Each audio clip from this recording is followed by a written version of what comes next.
I believe in God, the Father Almighty, creator of heaven and earth.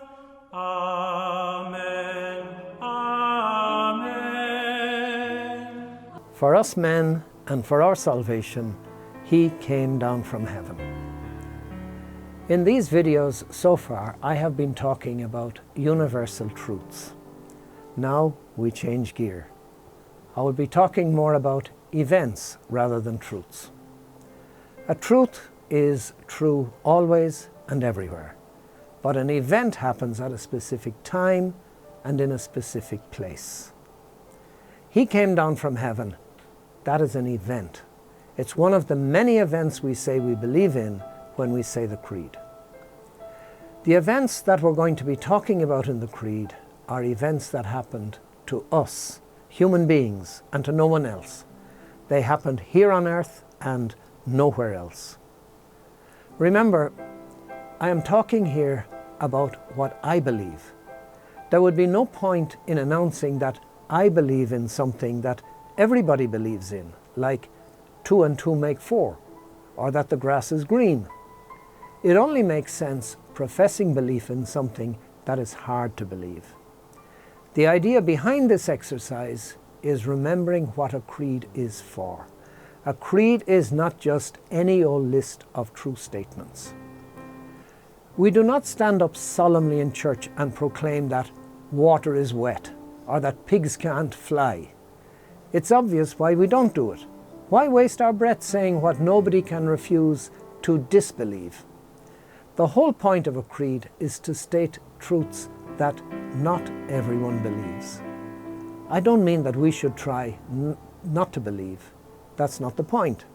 What I mean is that we should, like the woman in a certain story that I heard, who loved going to the zoo to look at the rhinoceros. Why?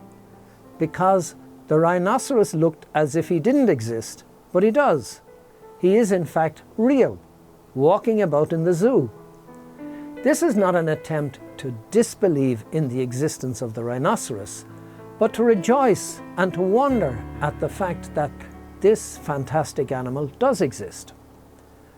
When we recite each phrase in the Creed, we should delight in it, in the same way that the woman delighted in the rhinoceros, believing it, but knowing that a perfectly reasonable person might not believe it.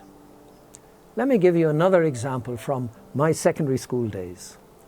Newton's first law of motion states that a moving body carries on moving in the same direction and at the same speed forever, unless a force acts on it.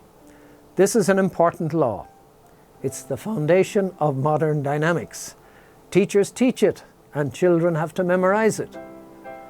But you don't truly understand the significance of Newton's first law of motion until you have found the reasons for not believing it. And there are plenty of them out there in our real world. Newton's first law is obviously not true. Kick a football. It won't go on forever. Eventually it will slow down and stop. Drive a car and watch what happens when you take your foot off the accelerator. In our everyday real-world experience, things need constant pushing to keep them going, and only in the heavens does motion go on forever. It's only when you realize this that you can see that Newton's first law is not just nice words, but something revolutionary. Newton's first law of motion says things don't stop, though our experience says that they do.